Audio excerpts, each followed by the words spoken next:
What it do? It's your boy Motorsport Sports, and I'm back at y'all with another video. As you can see, this is fight day. We about an hour and 20 minutes to the event start. I'm on the highway down. We about to throw the fight. It's about to be crazy. It's my final breakdown. This is how I see it happening. What are the do's and don'ts each fighter should do, and who I eventually think gonna come out with it. So basically, I feel like Errol Spence path to winning is he has to use more tools, the tools that he has. Everybody just think Errol Spence it's just a pressure fighter. I believe, being a fan of Errol Spence since he had a sparring session with Floyd, is that Errol Spence is very smart in the ring. Errol Spence can do more things than just pressure. He just never had to show it. As well as Terence Crawford, I still think we haven't seen the best Terence Crawford in the ring. Just like I still feel like we haven't seen the best Errol Spence in the ring. But I feel like Errol Spence's way to victory is to be smart, not to pressure fight. Pressure him in moments, stay behind your jab, and just keep Bud thinking. Like, you can't. Errol Spence path to victory has to be keep Terence Crawford thinking. Because if you don't keep Terence Crawford thinking, that allows him to just settle down, and then he starts picking his shots and his angles, and then it's a bad night. So Errol Spence is just stay smart, come behind your jab, keep Bud thinking, and use angles too. Everybody think you don't got angles when you can use angles. So use angles, Errol Spence. Use angles. Don't try to maul Terence Crawford, because that's more like leading Terence Crawford. That's like more leading into Terence Crawford's game plan. Like, you want to try to hurt me because he's been a smaller guy his whole life. You get what I'm saying? So when you deal with a guy like that who's been a smaller guy his whole life, he feels like he had to fight through adversity every time. Even if we feel like, oh, nah, you should have beat that person. In his mind, he feels like he's a smaller guy. This guy's this much bigger than him. He got something to prove. So I feel like if you try to maul him, it's just gonna go into Terence Crawford's game plan, because I think that's what he wants you to do. Try to bully me. Go ahead, try to bully me because I'm small, and then you get a rude awakening. So that's the only way I can see Errol Spence winning, is like staying smart, coming behind his jab, and having Terence Crawford thinking.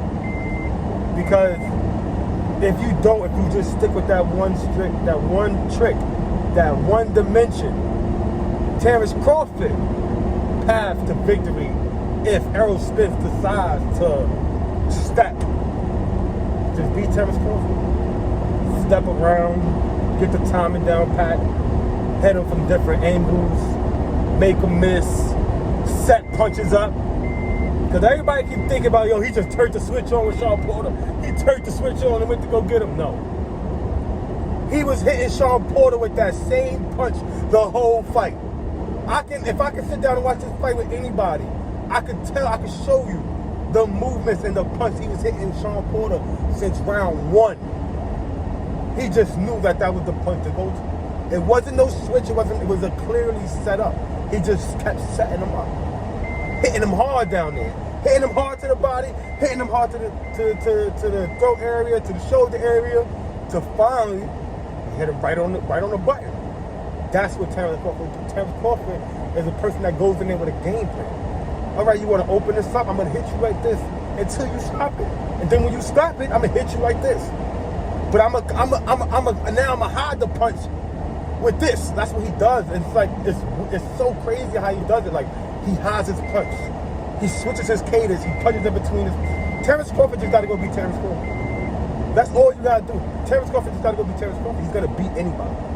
There's nobody that can beat Terence Crawford if Terence Crawford sticks to the game plan and just go out there and be who we know he can be. I don't see nothing that Errol Spence has at the moment. I just like watching it. If you're going to step to him and do pressure, I see this not an early night, but it's going to be a quick fight. Because you can't do that with Terence Crawford. You got to make him think.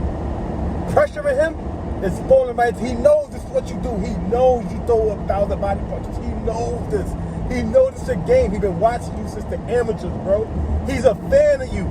He went to all your fights.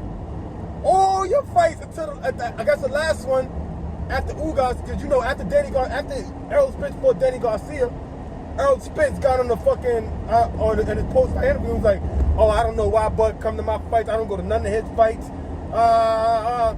After that, Terence Crawford, then he didn't go to the Ugas fight. He just stayed away. That's when he started saying that, "Oh, I don't really need Errol Spence." So like, I don't know, man. I don't know.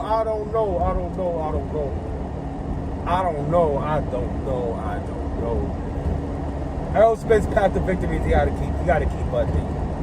Bud path to victory is just be Bud. Be Bud. Be Bud. That's it. There's nothing else they can say. Like, everybody had to pick needle thread through people's shit. Oh, he got the best resume. Oh, he forced. Like, nah, man. It is what it is. Bud versus Errol Spence. In an hour and a half the event starts. We gonna get our answers now.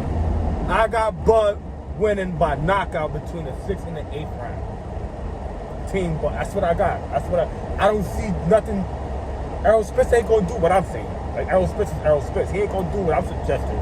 So if he coming out there straight to step with Terence Crawford, I got this fight ending 6th to 8th round.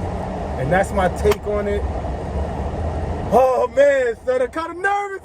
What we gonna talk about? What are we gonna talk about boxing? Devin Haney and Gervonta Davis. I'm putting that in the air right now. The next big ass debate is Devin Haney and Gervonta Davis, nigga, and his team take over here, nigga. Don't play that, nigga. You already know. Motorsports in the mouth. We out here.